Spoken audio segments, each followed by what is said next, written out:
Morning, everyone. Thank you very much for joining us at the Resolution Foundation this morning. A morning where we thought we were going to tell you that the Chancellor would likely put up taxes, but she's slightly stolen our thunder, if we're honest, in the very unusual move of making a speech 3 weeks before the budget, but hopefully a good time to have a set of experts here to help us unpack what all of that means. We have our prediction of the forecast and the whole, and we will go through some of the Chancellor's options in light of what she's said this morning. I can't think of a better panel to unpack both the economics and the politics of that. We're joined by Stephanie Flanders, Head of Economics and Government at Bloomberg, and by Nick Williams, former Economic Policy Advisor to Keir Starmer, so very familiar with the ins and outs of manifestos and other things. But first, James Smith, who's been crunching all of the numbers, our research director here at the Resolution Foundation, can tell us about our report this morning. All right, thank you, Ruth. And thank you also to my co-authors this morning. You can get a sense of what we think of the public finances by the giant black hole that's on the front of our report. It's very subtle messaging for you. And thanks also for coming today. We realise other budget previews are available, including from the Chancellor this morning, so that's helping with us. So very simple presentation for you today. We're going to talk about the economy, about the OBR's forecasts. So we're playing the guessing game at that stage. So what do the public finances look like?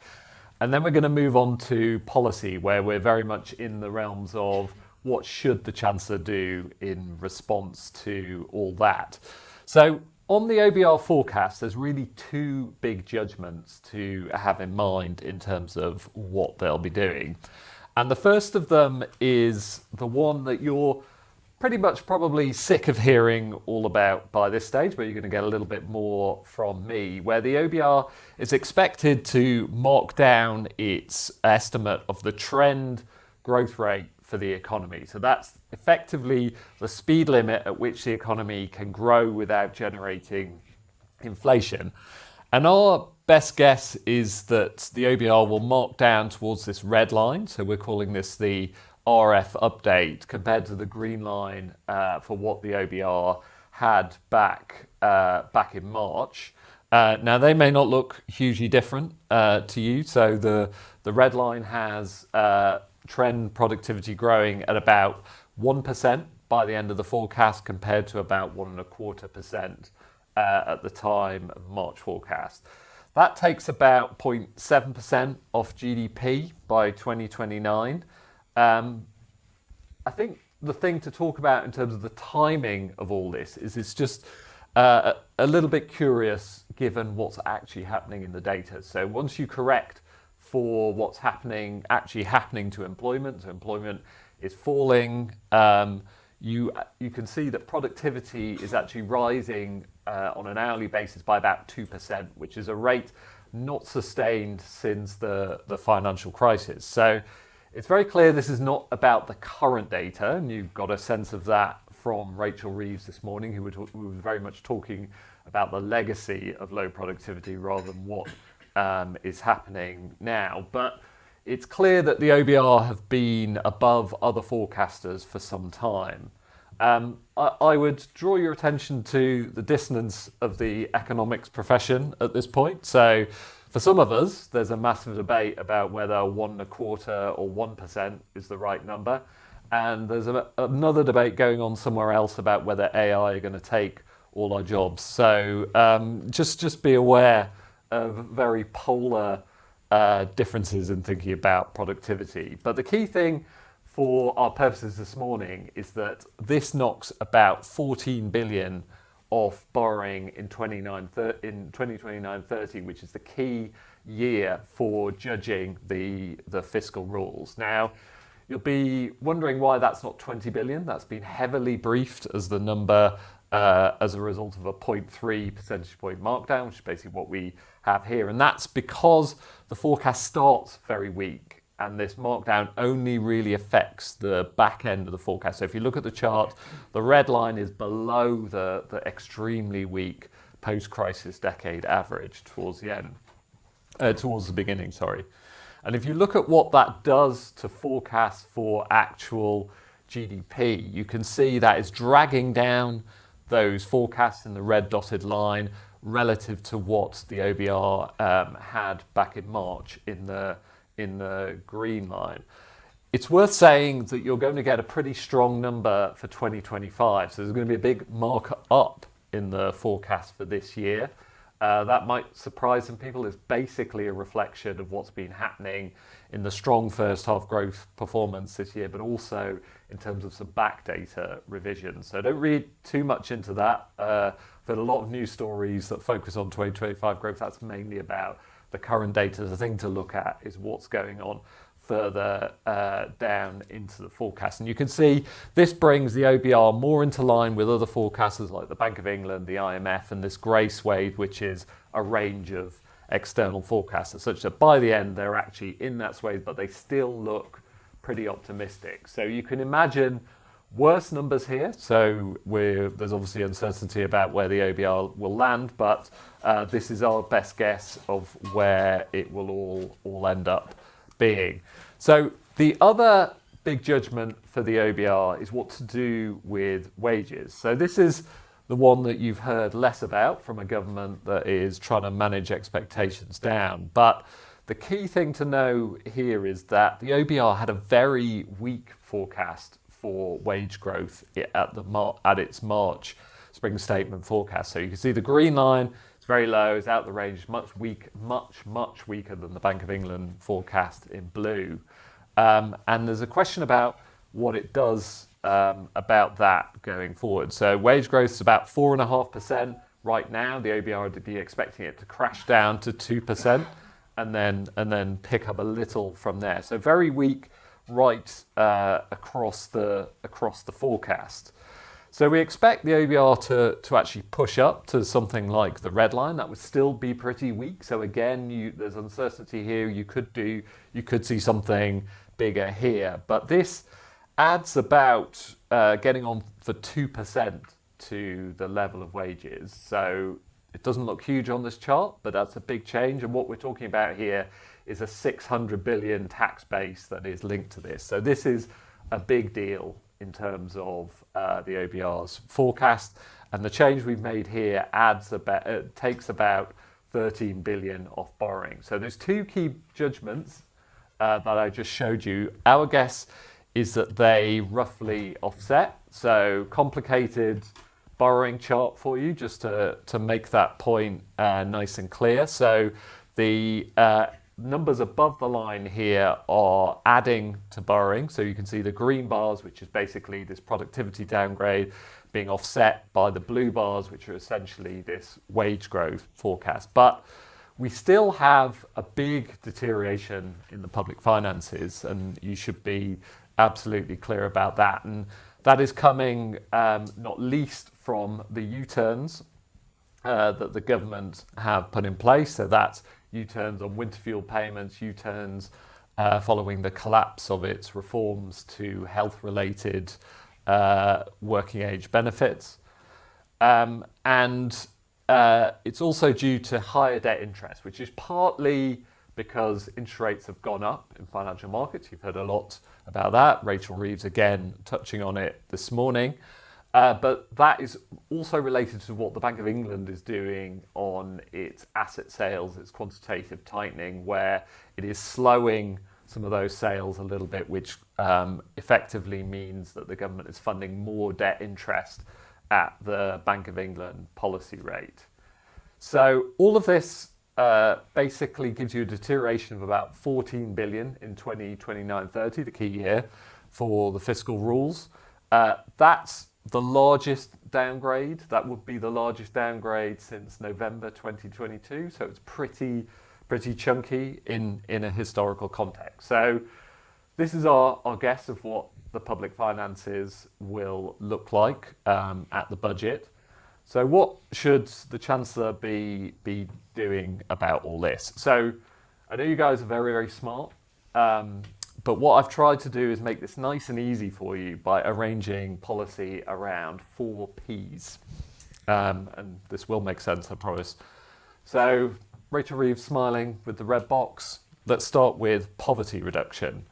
And here we know we're going to get the government's poverty strategy around the time of the budget. We know action is long overdue on child poverty. We put out a piece on this last week talking about this. Let me just be very clear what that piece said. It says that in order to bring down child poverty relative to the baseline of the government is looking at 2024-25, you need to fully scrap the 2-child limit. So the green line here is what's happening to poverty in the baseline without policy. The blue line is scrapping the 2-child limit.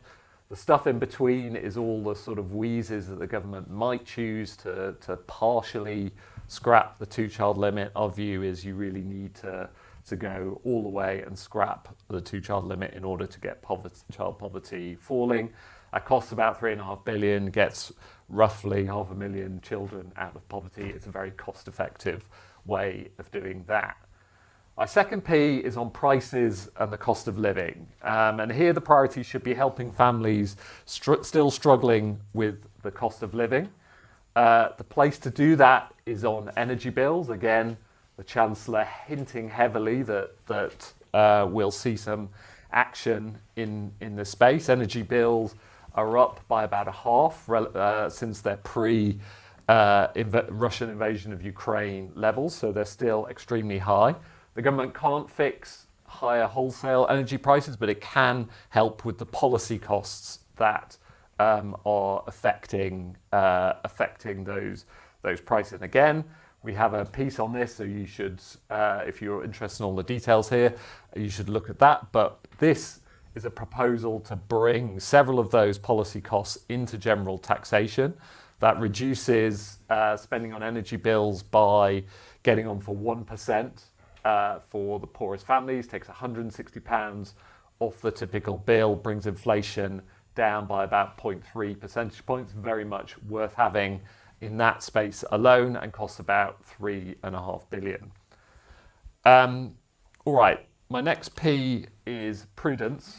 The P's are getting a little stretched at this point, but bear with me. So this chart basically summarizes what I've told you so far. So we started off with headroom against the government's non-negotiable fiscal rules of 10 billion in March. We've had 7 billion of U-turns. The forecast numbers net to about a 6 billion deterioration in the forecast. And I've just told you the government needs to spend about 7 billion to really hit those priorities. And those numbers are all uncertain, but the government will have to do some policy here. And all that pushes you to a deterioration of about 21 billion. So it would take 21 billion of savings to get the government back to 10 billion of headroom.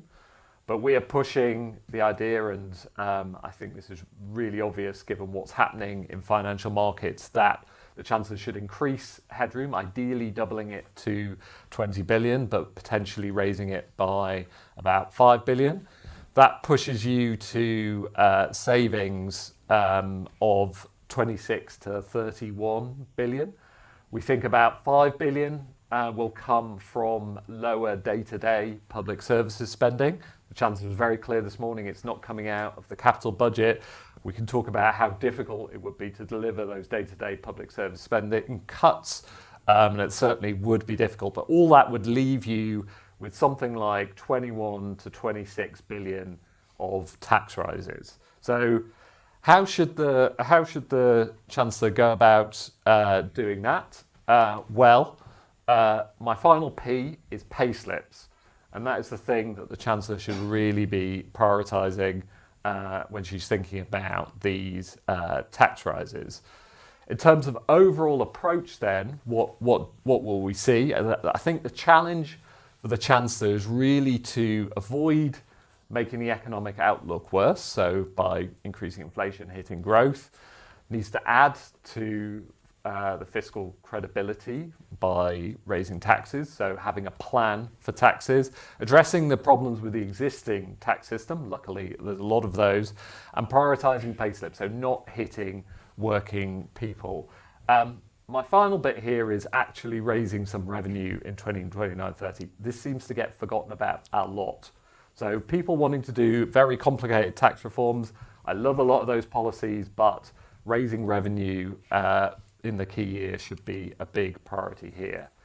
I want to emphasise that we are suggesting that the Chancellor should do that by raising income tax, but doing a tax switch so it comes with a national insurance cut at the same time. We've been relatively quiet on what that means in terms of the manifesto commitment the Labour Party put in place. That's for others to have an argument about. What we're doing is saying what is a good, sensible tax reforming policy that would deliver you some revenue here.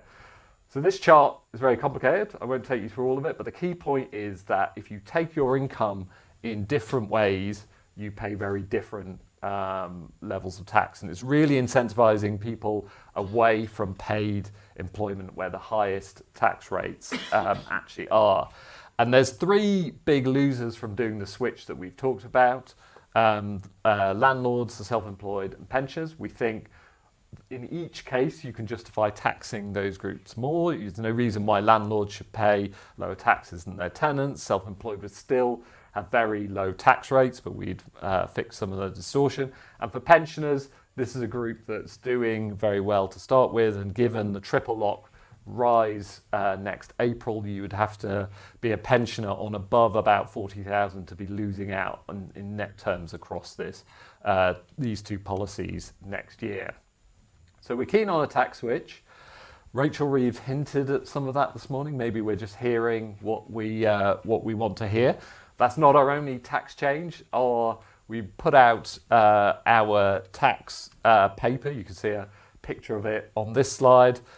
Do look at that. That has a series of suggestions. I'm afraid some of them have got slightly cut off on this slide. But the key thing is that the government has a plan to improve the tax system that really puts the tax system on an improving path. So we've talked about reducing distortions for firms, increasing the fairness of the personal tax system, and really thinking about how we tax harms, gambling, some of the health-related harms, but also motoring taxes are a key area where we should be future-proofing our tax system. So plenty of options for Rachel Reeves there, more than 30 billion of tax rises in terms of things that she could choose from.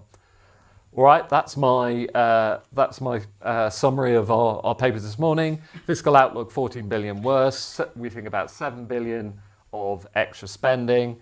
We think headroom should go up by at least 5, but potentially 10. So that gets you to 26 to 31 billion of tightening measures. Some of that will be through spending, but they will inevitably be big tax rises at this budget. And the government should think carefully about sensible reforms that deliver that.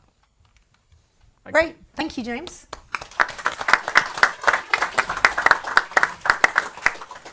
So lots to think about there, Stephanie, and we've naturally, in all this speculation, been very kind of zoomed in on the UK and our focus, and really interested to hear how it feels from someone who's looking at the whole world. I know that's a great way of sort of getting over the fact that I said at the beginning that I didn't spend all my time focused on the UK anymore. So we're going to sort of spin that as a positive advantage, that I tend to, I look in a kind of lofty way at the UK and not this, but I do, when I'm focused on it, I still do remember some of my IFS training. But I do think it's probably helpful for me, given my current perch, to be thinking about this a bit more from the kind of city perspective and global markets perspective, because that's obviously played such a big role in the pressure that's been on the Chancellor and the government.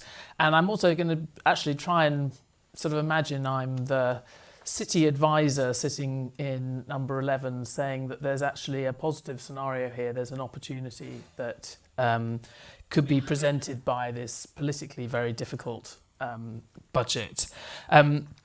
We tend to think rightly that the rise in borrowing costs globally for developed economies post-COVID in the last few years, and the return of inflation, two things go together, have very much limited her room for manoeuvre and made Rachel Reeves' job much harder. That's obviously true. It certainly means there's a lot less room to sort of wiggle around and fiddle the fiscal rules, because everything, markets are laser focused on that. It's also meant, in a kind of practical sense, if you look back at some of the decisions last year, I think in retrospect, they would have chosen some things that didn't add directly to inflation, and they've kind of seen now the cost that has in the markets, and the cost it has in terms of limiting the Bank of England's room to ease the path for the economy. So I think that the fact that we have inflation, and going with that, we have this much more austere environment from the standpoint of the financial markets and interest rates, is obviously bad for her. But I do think it points to ways that she could actually get a greater bang for her buck in terms of cheaper borrowing costs from this budget, because investors, we've already seen from the previous budget, there is a welcome. Actually, when you ask people about what the long-term focus of this government, there is a support and a recognition that long-term this government has actually taken important things to put the economy on a better path. When you look at making sure that public investment doesn't fall as a share of GDP as it was due to, actually putting the country on a path to having a higher than average overall investment share, which, as everyone in the Resolution Foundation is, chants every morning as they get up. It's investment that's the key to helping the long-term growth scenario. If you look over the next 5 or 15, 20 years, we see investment now more around 18%, sort of raising the long-term average. That is significant for long-term growth. They see that long-term path.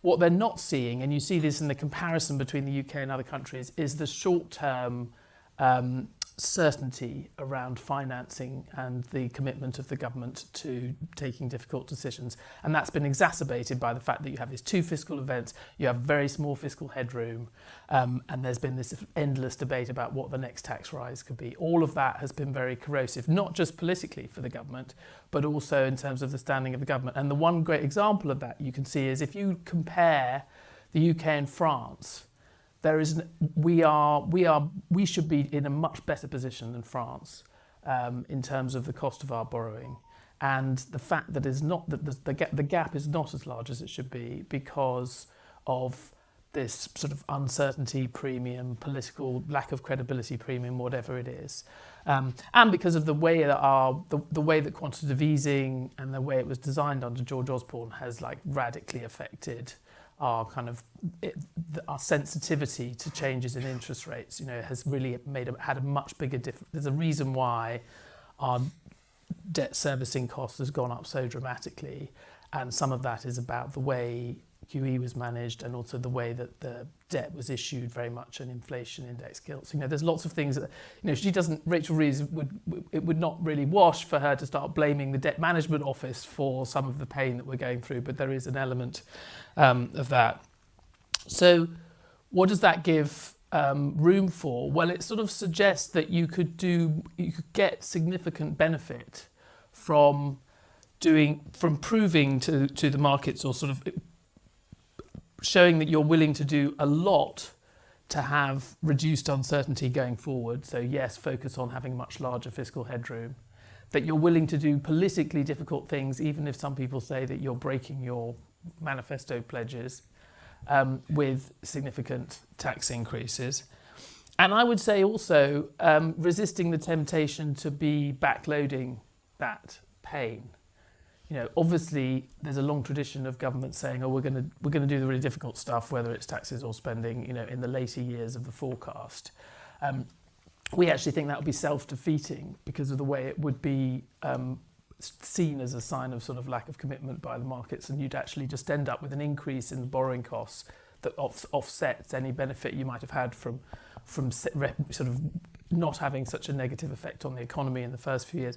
So actually front-loading the pain, ironically, could provide a significant benefit, could even be offset by a reduction in borrowing costs. The numbers here are quite, I was just checking the things. I mean, every 1 percentage point, obviously that would be a lot, but a 1 percentage point reduction in gilt yields, in the interest that the government's paying, and in bank rates, reduces debt interest by £17 billion. I mean, this is significant stuff.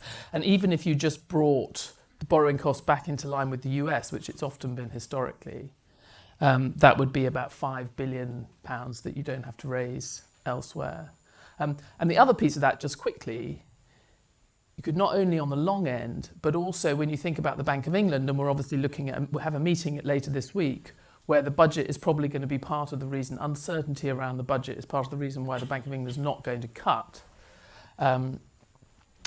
Unlike 2010, where you had to do difficult things with spending, the Bank of England has room to cut because of that higher inflation rate, because we've now got rates higher. There's room for the Bank of England to also be helping the government by reducing interest rates, not just by supporting the economy, but very directly by reducing the cost of that interest that's going to the Bank of England at the bank rate. It's complicated to explain, but there is quite a big, just as we've talked about the market impact, the impact also of short-term rates on borrowing costs is much greater than it would normally be.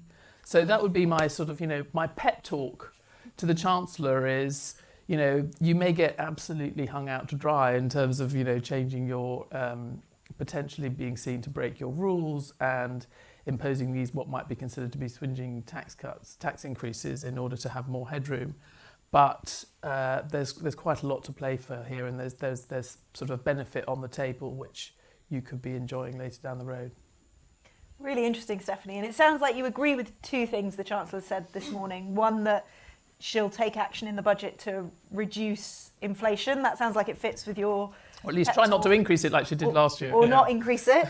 And the other, that she'll be trying to increase her headroom or reduce borrowing relative to her previous plans. I'm interested in what you said at the end there about political pain. Do you think there's sort of a market benefit almost to proving that you'll do something really? Yeah, and I'm afraid, I hate this kind of talk of, somehow the market needs these sort of macho demonstrations of, where you hold your hand to the flame for, longer. I don't think it's quite as simple as that, but I think on the specific thing, there is a potential, I say, because we have, I think, and I think certainly the Treasury, if you talk to them, they think we have been, quote unquote, unfairly treated by the financial markets. So just changing that dynamic. As I say, there is recognition, the long-term path. There were a lot of people who were putting money into the UK a year ago, happy about the Labour government being, what they considered to be a sort of, or at least was expected to be a sort of Blairite Labour government, that was focused on growth, was focused on public investment, and there was a lot of positivity around the budget. But the framework just allows for way too much day-to-day uncertainty. Interesting. Nick, watching this for the first time from the outside, what do you make of it all?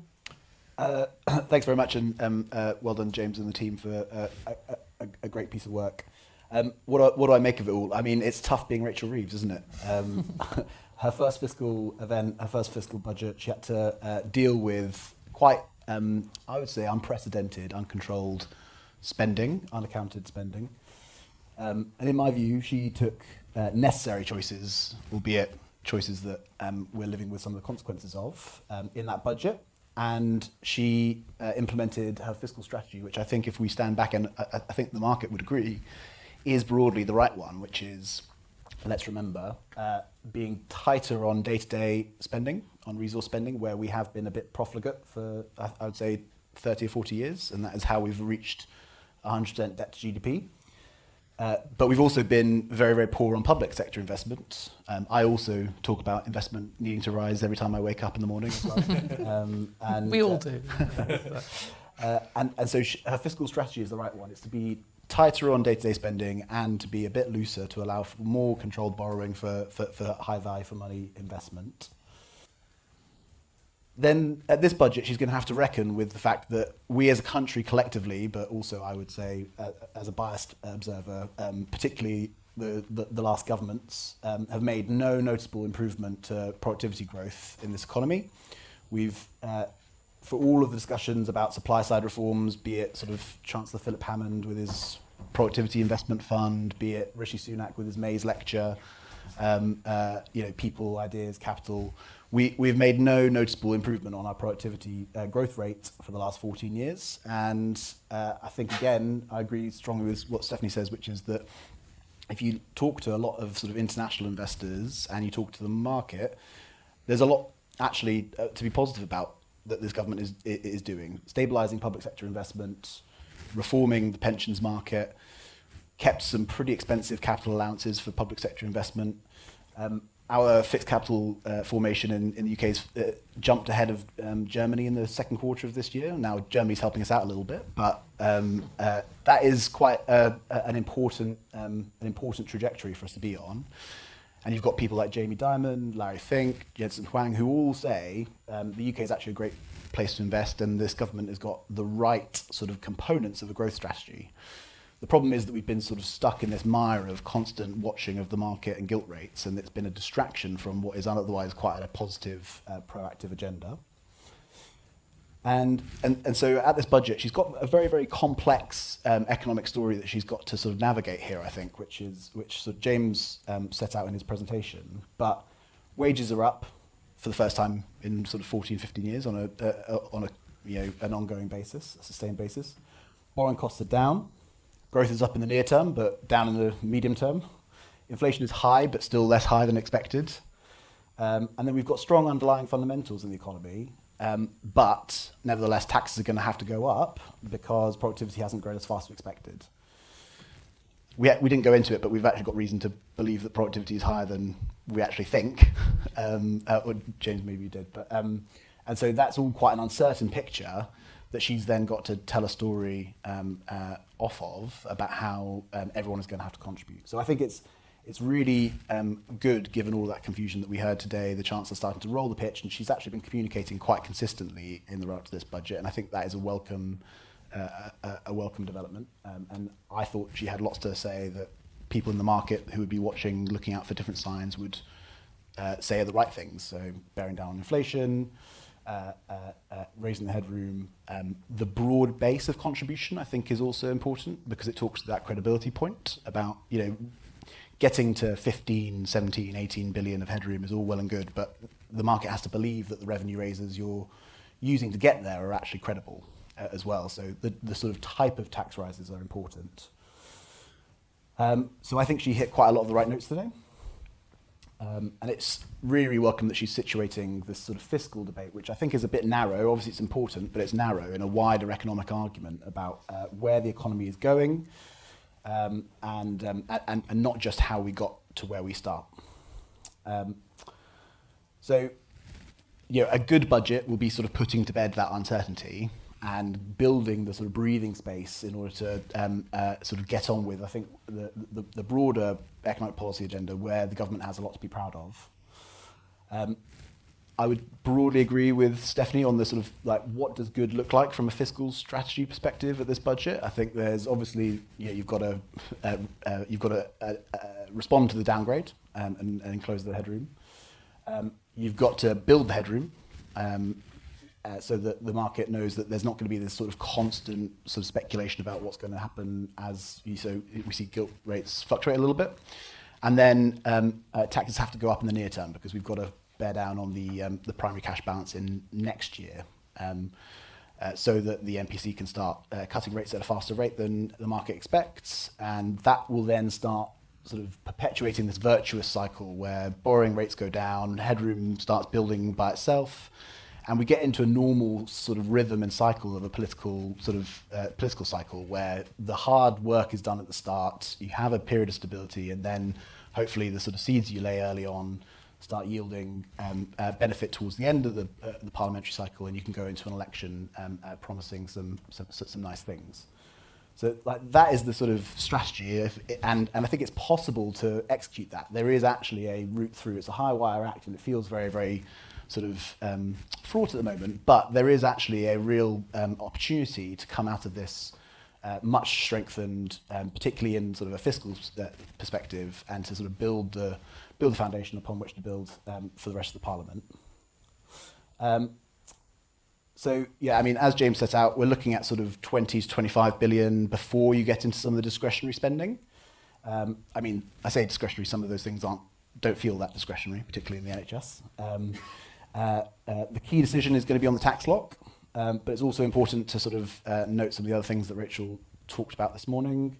The NHS is going to get more cash by the sounds of things. That's to both pay for the NHS England redundancy package, but also for medicines pricing. I think that is going to be the sort of like positive, what is this all for, which I think, I'll come on to some of the sort of distributional impacts of the tax sort of options that I think are going to happen. But part of the problem with the winter fuel allowance sort of execution last year, aside from the sort of the threshold that was chosen, was that it was sort of just done in isolation, and it wasn't really for anything.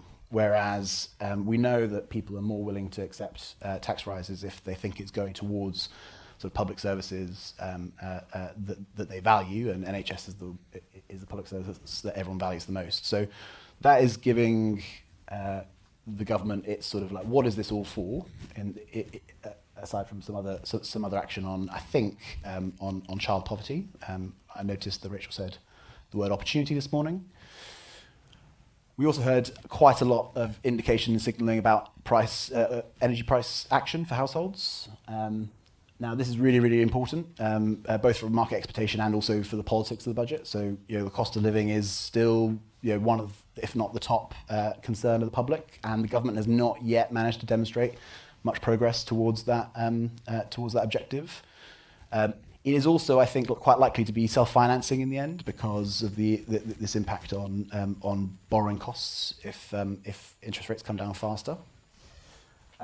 But that's all sort of an aside to what the key sort of issue that everyone wants to know about, which is what's going to happen on taxes. So, I think we all assume that threshold freezes are happening, and that's going to get about 10, 11 billion.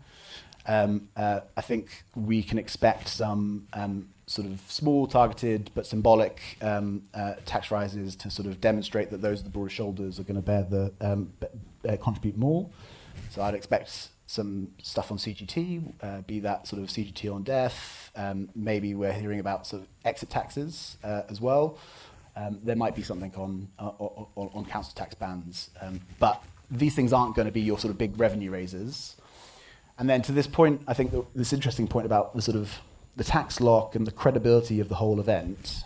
I get two stories from the market when I talk to them, which is, yes, the existence of the tax lock in of itself makes the government less credible, and so they would like the tax lock to be sort of, I guess, shot, publicly executed. I don't think that is actually necessary, and I think that the proposal that we'll come on to, I think, with the national insurance income tax switch, is a very, very good, interesting, equitable reform story that I think stands a good opportunity of arguing is consistent, at least with the spirit of the manifesto, if not totally consistent with the letter of the manifesto. But I know lots of people have different opinions on whether or not the manifesto has been broken. I'm firmly in it hasn't been broken camp, but obviously I'm biased. Great. Thanks, Nick. I wonder, let's just pause briefly on this question of productivity and the current outlook before we go to questions where I'm sure there'll be lots and lots of questions about tax.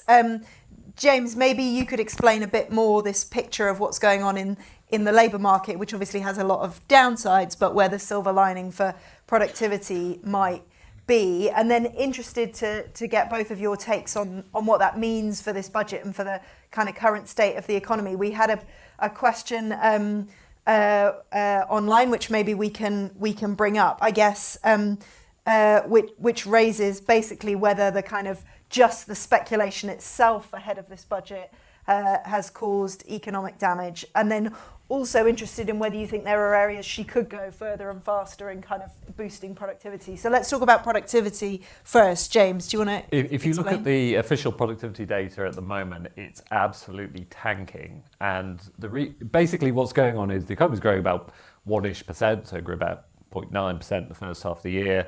You had, on the official labour force survey measure of employment is rising 2-ish%. So the combination of those two things implies very, very weak productivity growth. But the problem is the labour force survey has been mismeasured, and it's boosting its sample, and it's basically catching up to the level of employment. So rather than employment rising very sharply, what's actually been going on over the past year have been falls in employment. If you look at admin-based measures of employment, so Resolution Foundation have an alternative employment measure to the LFS that has been falling very sharply. And if you put growth together with a falling employment, hours worked, you get very sharply rising productivity, around 2%, putting that together. So employment has been, in growth terms, going pretty well. That's been happening over the past year or so. So it's very clear that as far as the data goes, on this government's watch, the data are improving and productivity actually looks pretty decent. But on the official data, things are rubbish. I should be very clear, though, that this is not a point about the level of productivity. So this is two employment measures that are currently in roughly the same place, coming to that point from a very different position. So the level of productivity we are confident about, that is weak. It's been rubbish since the financial crisis, been extra rubbish since the pandemic. That level, no one is disputing, but the timing of the change from the OBR looks a bit odd in the context of the most recent data. Stephanie looks very surprised. No, I just think it's because when I saw this in the report, I thought it was fascinating, and I thought it also is just not something, it shows, in a sort of obvious way, the cost of the reduced confidence in the data, and we're obviously seeing that in the US in a big way. I mean, there's a global, certainly I would say across developed economies, kind of crisis of confidence and practical capacity for public statistics, and particularly economic data, which has come very directly from COVID, the inability to do surveys, the way and the lack of funding for statistical agencies. But I mean, this is a pretty fundamental thing for us to not actually have a very good handle on, but it struck me also in a much more superficial way. When we started hearing in the summer about the OBR finally giving up the ghost and saying, okay, we are going to have to lower our long-term forecast for potential growth and productivity, I sort of wondered, that there was a part of me that sort of thought, is that going to be the counter indicator? When they finally decide to downgrade, will be the moment of the great revival.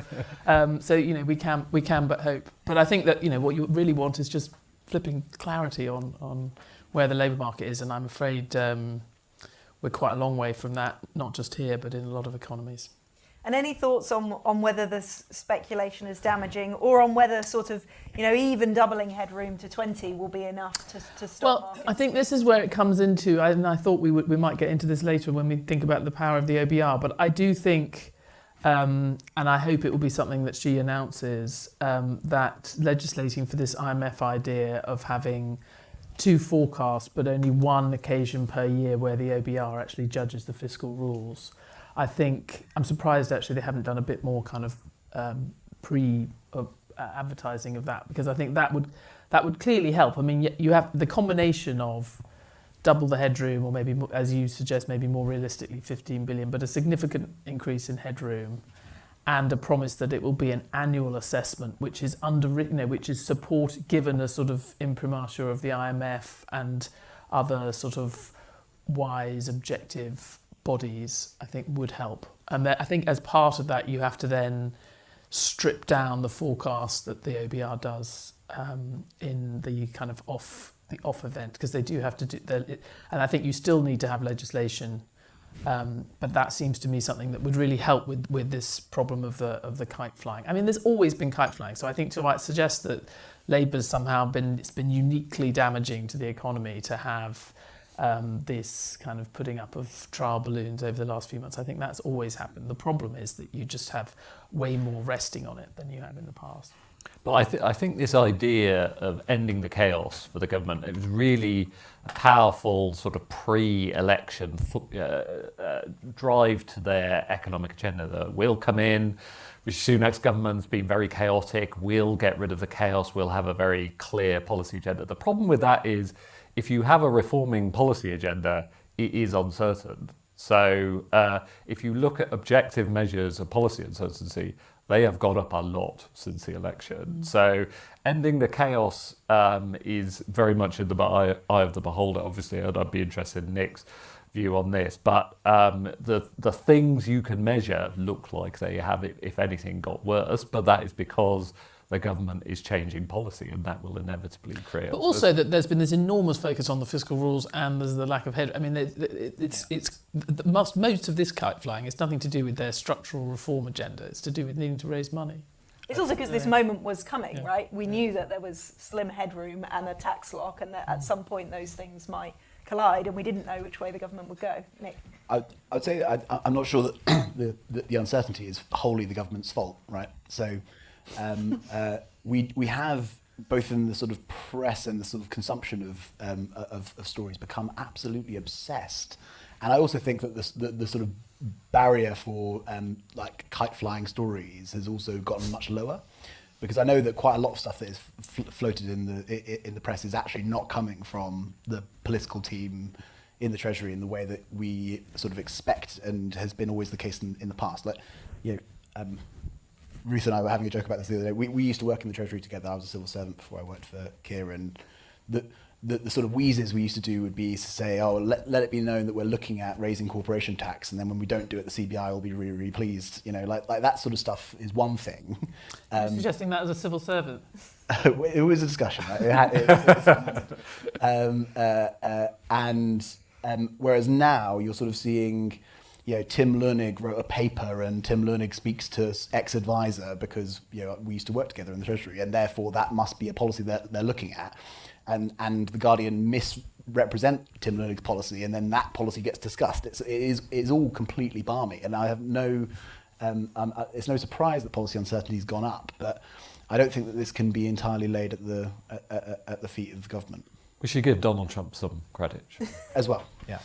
I'm tempted to ask the journalists in the room whether the level of kite flying has been lowered or not. But shall we take some questions in the room?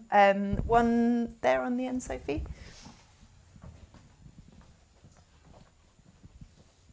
Thanks. Just a quick question to Stephanie. Was the failure of the PIP reform, welfare reform, did that have any sort of impact in the markets, wider markets? But also a lot of discussion about NHS and protecting the NHS by Rachel Reeves, and you've mentioned it, Nick, and so on. It's this untouchable thing. But the first thing Jonathan Haskell said this morning in his response to what Rachel was saying was, that it's productivity in the public sector that is dragging down, our success achieving growth, and particularly in the NHS. So any comments on that would be welcome. Yeah, thank you. I think a really important question, and I wanted to come to, tax versus spending, which we've slightly skipped over, and Stephanie, to add to the question on welfare, that, it's also been said that the market kind of prefers spending cuts to tax rises. Yes, and I realise and I've ended up going in the opposite direction. I mean, I just think there is a recognition, if you look at, I'm giving the markets, who obviously aren't the markets. It's just a load of, people doing things that may or may not be rational. But I'm probably giving them a bit too much credit on this. I mean, there used to be a sort of standard thing that, tax is better than, spending cuts were better than tax increases. I think when you have a sustained period, not just in the UK, but across economies, of populations clearly wanting a certain level of public spending, and indeed sort of structural pressures pushing up spending, it becomes increasingly kind of incredible or non-credible to be trying to keep tax rates still significantly lower than the average of Europe. So I think sort of people recognise that, and even in the US as well, I think they recognise that the inability to raise taxes is like a serious economic issue as well as a political problem. Going back to your question there, I mean, you've reminded me of the other sort of own goal that I think was really corrosive.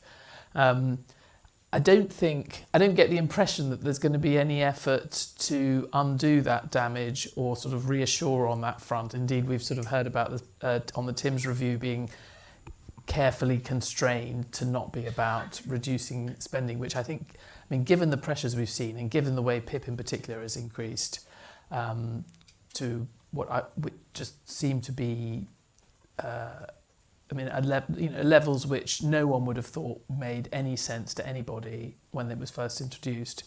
I think that's disappointing, but I just think they're parking that battle for another day.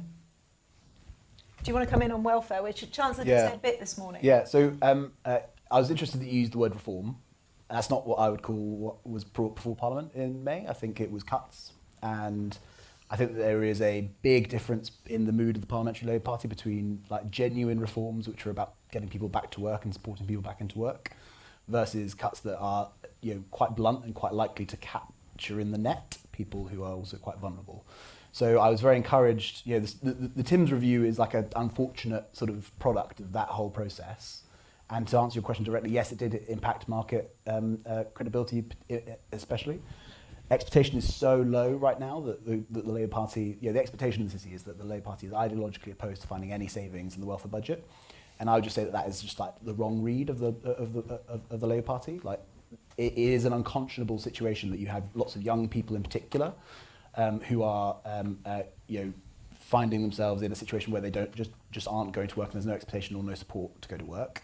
The PLP, including sort of all wings of it, do genuinely believe. I know it may seem like a cute comms line that the Labour Party believes in work, right? But actually, it is the truth. And many MPs in the backbenches believe that work is part of the cure, is part of helping people have the fulfillment of work and sort of pride that helps lift them out of particularly mental health issues, but not exclusively. So that is actually where the Labour Party is.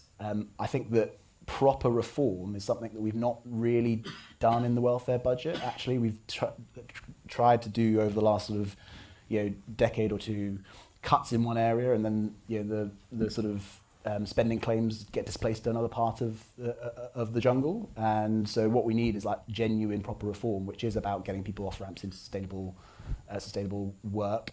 And also housing insecurity is a really big part of this. And I don't think we're going to fix it unless we sort out housing insecurity. Housing benefit has been steadily rising for the last 20 or 30 years as the distribution has moved away from social housing and into more private rented sector. And we know that sort of mental health practitioners are also, housing insecurity is one of the biggest risk factors to people who have mental health diagnoses. And so it is in the sort of clinical best interests of some individuals to be put on PIP so that they are not at high risk of being made homeless.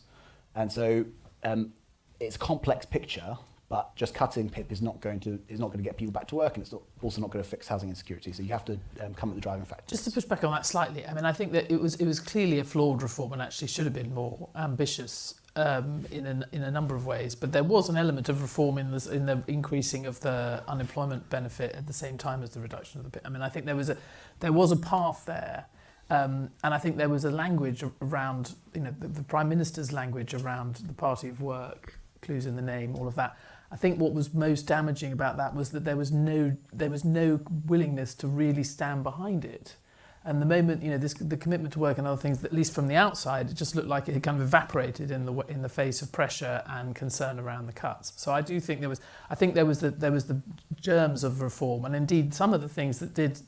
I think it was a catastrophe in many ways, but I think even just the moving to in-person interviews, which was not given, there was no scoring of benefits from that, but I think there will clearly be some savings from that. In a way, it was a green paper of reform that looked planned with 5 billion of cuts to with that shoved up, which is obviously incompetent, but there was reform there. Should we take some more questions just to briefly respond? We were talking about the Jonathan Haskell comments earlier. I mean, on his read of the latest data about NHS productivity being a huge part of it. That's clearly very important. But in terms of what the OBR will do, our expectation is they will downgrade productivity in the economy as a whole. And in terms of implications on tax revenue, it is in a way private sector productivity that matters more because government spending is assumed to be fixed. So I thought Jonathan made an interesting point, but I think it is underlying really the OBR's judgment about private sector productivity that will move the forecast. Let's take a few more questions. Those two, please, Sophie. Yeah, thank you very much, Ewan Grant, UK Defence Forum, but speaking here in a personal capacity. Much of my work is focused on identifying the significance of what people don't talk about or what isn't there when it should be. So my question is a short one. The triple lock, how long do you give it, given there's increasing press comment about it from across the political spectrum? Okay, great question. Let's take a few. I was interested in your in the discussion on kind of how macroeconomic policy kind of is related in terms of the fiscal side and the monetary side. So traditionally, since like the mid-90s, we've kind of said that we want monetary policy to dominate essentially, but there's kind of discussion of fiscal policy sort of kind of dominating a bit because it can cause inflation. And I think back to about a decade ago when Mario Draghi kind of came in to help solve the problems by showing a commitment on the monetary side. Is there kind of scope for the Bank of England to do something like that without sort of that breaking the framework to kind of give that confidence to kind of to generate that positive feedback loop in a sort of multiple equilibria sort of kind of thought framework? Yeah, great question. We are at kind of an interesting point, Stephanie, aren't we, of kind of monetary fiscal interaction and this quite particular approach from the Bank of England that in a way is fundamental to opening up the opportunity you described, where a Chancellor kind of one-off cuts to the headline rate of inflation feel like they will impact monetary policy. Yeah, and one of the reasons, I mean, you make a good point. I mean, that one of the reasons for that Mario Draghi speech was that there had been this, that we had several years post-global financial crisis where we were at the quote-unquote zero lower bound. You know, there was this sense that monetary policy was relatively impotent, or at least was having to do unusual things like quantitative easing. Of course, part of the problem now, I mean, I laid out, there's an opportunity, there's a positive opportunity for the Bank of England to help out that wasn't there in 2010. Because it does have room to cut rates. And if you move into, I guess the risk is that quite independent of the government, for reasons that we've seen over the last few years, for example, shocks to food prices, shocks to energy prices, instability in the global kind of defense security environment, you're looking like you're going to have more shocks to inflation, which the Bank of England then has to respond to. So it can't only focus, even if it wanted to run to the rescue of the government, it can't only focus on the UK. But I do think you're right that there's an equilibrium, which I was trying to sort of sketch out, where you get a virtuous circle and the bank is able to respond. And as I say, there's a very immediate impact it's much greater, the flip side of the extraordinary increase in servicing costs we've had over the last few years relative to other countries, which has come from the way quantitative easing works.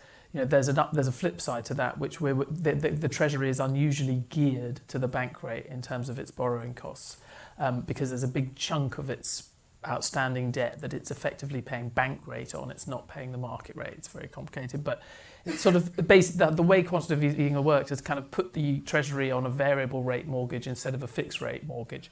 But that does mean that there's more upside for the Treasury of rates going down. And I hope that, I don't think you need a big speech by Andrew Bailey to be at least, if you give them more confidence in the outlook on inflation and on the fiscal situation, I think there is room for faster cuts.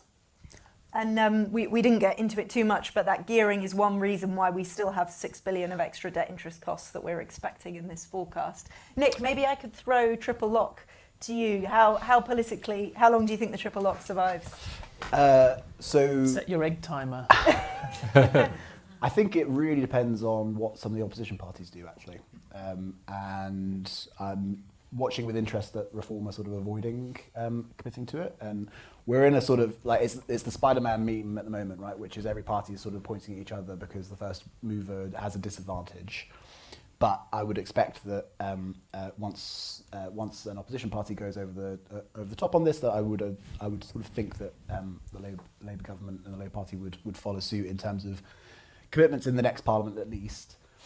In terms of sort of sustainability of the pension system in aggregate, I mean, I think this comes back to the sort of main idea in this proposal, which is about the national insurance income tax switch, which is about raising the tax levied on pension income. I think, how we, not to make it too simplistic, but we got to this sort of debt to GDP perspective because we have been borrowing to sort of give artificially high levels of consumption for lots of generations that sort of predate the current one. Resolution Foundation have put out good work on this, which shows the sort of net fiscal transfers that lots of generations have had, which sort of was at like 130% of what people were putting in over the course of their lifetime.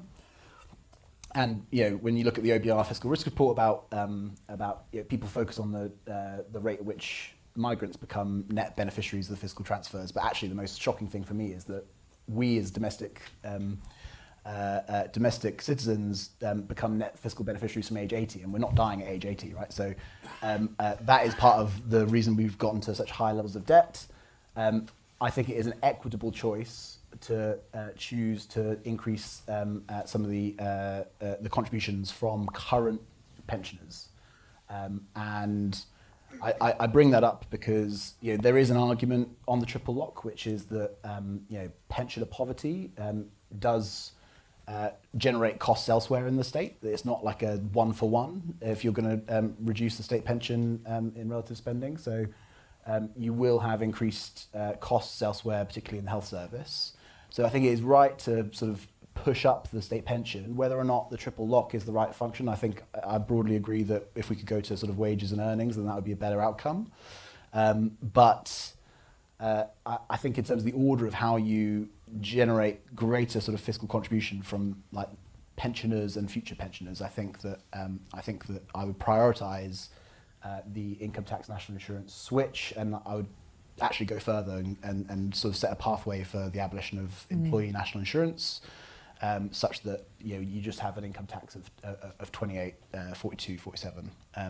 I would, because I am a bit gun shy in some areas, I would avoid the fight with the self-employed in the near term, though. Actually, that's the one part of the Resolution Foundation proposal that I would dodge. For what it's worth, I think that there has been quite some briefing in the last couple of weeks that's sort of trying to point people in the direction of quote unquote comprehensive tax reform. I don't think we're really expecting comprehensive tax reform, but it's like slightly more substantive, which I think does point a bit to the national insurance and tax stuff. But I think we obviously shouldn't forget. I mean, the obvious thing also is land tax, and there's some change on either stamp duty and the combination of stamp duty and council tax. And obviously they're not going to take on that whole thing, but I wonder whether there'll be a very long-term path on something like that, and or the capital gains tax equalisation, something that you're going to do over 10, 20 years, because that's the only way it's going to happen. It's sort of equivalent to some of the things that were done in the 80s. You set something going like the mortgage tax relief or whatever it is, and 20 years later they thank you for it. So let's get into tax a bit more. I'm going to bring up our poll, hopefully, which is about, in essence, we've tried to describe 3 ways you might think about the Chancellor's options at this budget as to how they relate to the tax manifesto's commitment. So one would be, to ignore the manifesto commitment and just raise rates of income tax, national insurance and or VAT. Another would be to what we've described as stretch it. So this includes our proposal to offset an income tax rise with a national insurance cut. We assume it would also involve freezing personal tax thresholds and doing some other smaller measures too. Or you could say the manifesto is the most important thing, and to raise the sort of 25 billion that we're talking about, we've suggested that would mean quite significant measures on property, pensions, savings or profits. So let me go to the panel on that, and we might pick up some of the tax questions at the same time. James, your thoughts on these options? Well, I'm on paper as being pretty much stretch it, so everyone should bear that in mind when they vote. So get voting now. But I think an interesting conversation that's going on here is whether you just need one big tax change to pin your policy on. So do you just smash through the whole tax lock in the manifesto, and that's a enforcement commitment mechanism that really helps with your problem in terms of markets, credibility, all the rest of it. I think there is something to that argument, but I think what we are saying here, and I think this echoes something Nick said a moment ago, if you put the tax system on an improving track, if you say here are the sets of reforms that we want, it doesn't have to be one big thing, but it can be very credible to say that we will bring down we'll get rid of employee national insurance, we will reform car taxes, whatever it may be, there's definitely options here. I think that is the key ingredient. And in some ways, I think we should say this proposal about increasing income tax and cutting national insurance is not just about what could you get away with within a kind of spirit of the manifesto. It is also about raising tax in a way that fixes distortions in the system.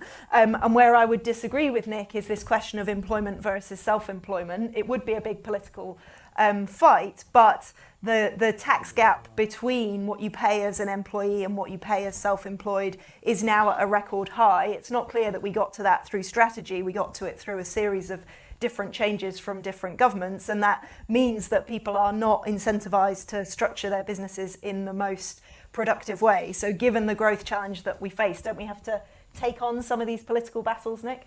Sorry, just to caveat what I said, which is I would do it, but I would just delay it. I'd kick the can. So once you get to the point where there is... don't know where the bodies are buried on the... Once you get to the point where class 4 is basically gone, and you've got 2 on class 2 percentage points, and then you're cutting that and increasing income tax, then there will be no argument, right? Because it's just what's happening. So I would basically just defer the argument. I can't believe you've forgotten the excluded UK 3 million so soon. We lived through that pain all through COVID. Exactly. This is what tax experts do, by the way, to confuse you. They start talking about classes. National insurance. But basically, if you were to set a pathway over sort of 4 events, or if you did it every year or every 2 years, whatever it might be, to sort of do this 2p switch, you could leave the self-employed equalisation until the very, very last one. That's basically what I'm saying. But in some ways you're saying go further, because you're saying do more than 2p at this event and set out a whole path to abolition. I really, really agree with you on this. Stephanie, sorry. I think the proposal is a good one for all the reasons you say, and I think it also fits this sort of line around sort of comprehensive tax reform. But the main objection to it is it's too clever by half as a response to the tax lock. So the way you get around that is describing it as smashing it. You say you're smashing it, you are raising income tax, which is what you said you weren't going to do, but you are going to, because of your focus on working people, you are going to do this other thing to protect working people, but you're not running away from the idea that you've broken the pledge, because I think that's what people will not have any time for the actual benefits of the proposal once it seems like it's just a way of getting around beating the pledge. So just say you're breaking it, but you've got all these offsetting things that you're doing to make it worthwhile, and you are still focused on working people, but you're not hiding behind the working people, you're just saying that's the main thing. I also think if you're going to have a bit more of a fight with self-employed, do what actually many even business groups have suggested, which is lowering the VAT threshold, which is, I think, is a no-brainer. Amen to that. I'd agree with that as well. And on your point about property taxes, Stephanie, and I guess the broader question of to what extent can this be a tax reforming budget as well as a tax raising budget? Property tax, I think, is a good example where there's very much a consensus that it needs reform, but when you get into the detail, it is quite hard to see how you reform it in a way that kind of net raises lots of revenue. Do you think the Chancellor should nonetheless kind of tackle some of those long-term? Well, maybe that's not the game, but I wonder whether you take advantage of the fact that you now have a dozen reform councils grappling with this in their own way and are all sort of talking up the disadvantages of council tax and other things. I think you put them on the spot and say, okay, work with us on a better framework for council tax, make it a more effective revenue raiser for councils so that we can enable all local government, including, by the way, your councillors, to do good things at a local level. I just think you sort of, it's just, I mean, as with the triple lock, actually try and make them an ally, but, you know, I suspect they won't, you wouldn't necessarily trust them to continue, you know, with that. I think with the triple lock, I think there'll be a sort of game until right before the election, because the risk is that, you know, one party will bolt and say, aha, everybody else is not committing to the triple lock. But I think you could honestly challenge the reform to be part of a conversation around council tax, because they're feeling it right now. That's where they're governing. Great. Time for maybe one or two more questions, and maybe we can see the results of the poll at the same time. One there.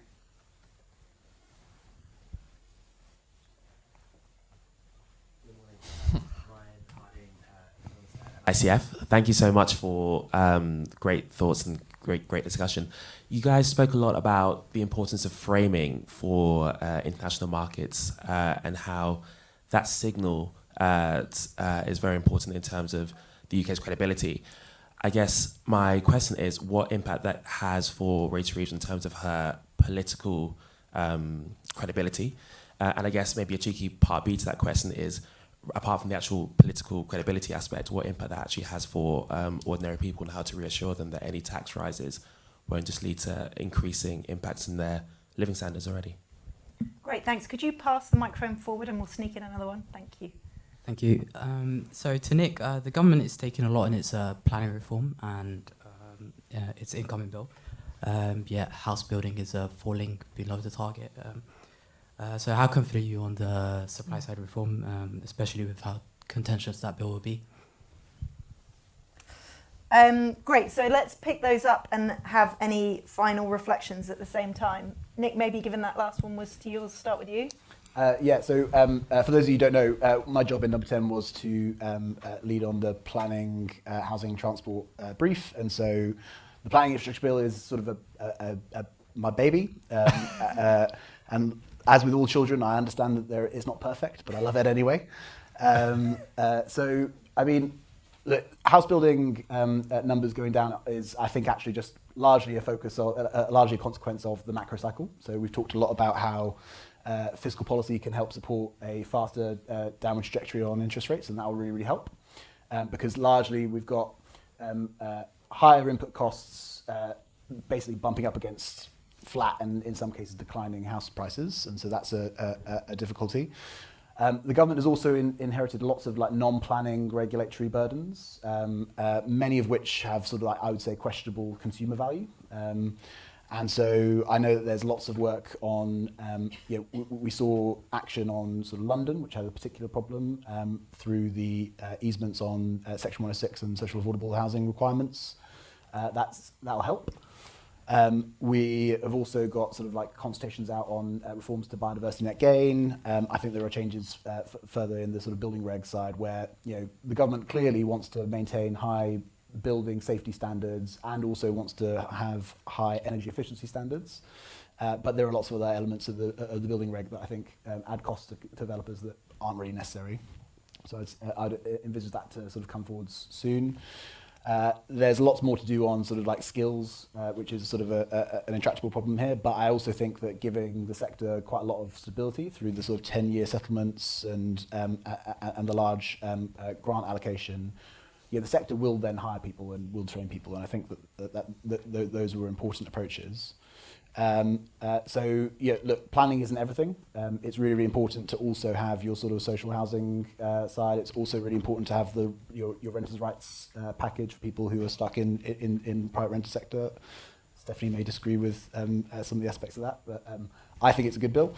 And there are other elements of just like increasing sort of people's security and through leasehold reform as well. So there's lots in the housing space. I think housing is like a really, really key agenda for the government to get right, because it is a point of sort of economic virility that distinguishes it from other parties, and it's also a social justice issue, crucially for the Labour constituency voters, which are working age people in work. That is like the core Labour vote, and we've seen home ownership rates decline even amongst the highest paid quartile of working age people. So it's really, really important to get that right. Do you want me to talk very briefly about the sort of politics quickly, as well? I think we get too preoccupied with polls, and I think that I'm very encouraged. You're saying that now you're not in government. Well, we are in government. That's the key point, right? Like, we were obsessed with polling when we were in opposition. I was Keir's advisor in opposition as well. And getting elected is the most important thing for an opposition party. A governing party, the most important thing is govern. And I'm really encouraged by what I'm hearing from Rachel, because it is well calibrated to be the right things. And we just need to focus on doing the right stuff and governing well, and then leave the next general election to the next general election to a certain extent. That's a very high-minded and perhaps naive way for me to finish. And Stephanie, what do you think about the tension between the Chancellor's got to speak to the markets and speak to the politics? No, I mean, I spoke a lot about there's a market opportunity there, but I mean, you don't have to talk to them. I mean, I think that would be a mistake. I think it absolutely has to be addressed to all the things that we've talked about, what you're going to do with the money, why you're doing this, the positive narrative around growth and productivity and all of these things, as well as slagging off what happened in the past. I think particularly around sort of protecting the question around sort of working people being concerned. I mean, that's where you say I'm breaking the rules, but I'm protecting you in this and this way. I think the investors can read. Let them look at the numbers while you give your speech. Thanks, Stephanie. James, our representative sample of keen Resolution Foundation fans have given your proposal the vote. It's good that people are paying attention, isn't it? That's the main thing here. So well done to everyone. You are excellent people. So just on the framing point and the impact on markets. So framing really matters. How you dress this up, how you talk about it, that's really important. But markets. People who work in markets are not idiots. Some of my best friends work in financial markets, so bear that in mind. So substance will definitely matter here, and that's partly why we're pushing the idea of expanding headroom, increasing those buffers. I think one thing that I was worried about that seems to have gone away a bit is that the government would try and reduce the transparency of fiscal policy, sort of hide behind doing fewer OBR forecasts, diluting. I think that would be a big mistake. The government is at the edge of what it can do in terms of its credibility in financial markets. It's struggling in that respect. So keeping transparency high, keeping clear OBR forecasts, I think should be a key part of the process and shouldn't be something that's seen as scapegoating what's happening in terms of policy. Thanks, James. Unfortunately, we're out of time, so we're going to have to let James and Stephanie pick up that potential disagreement afterwards. But thank you all so much for joining us. Only 3 weeks to go.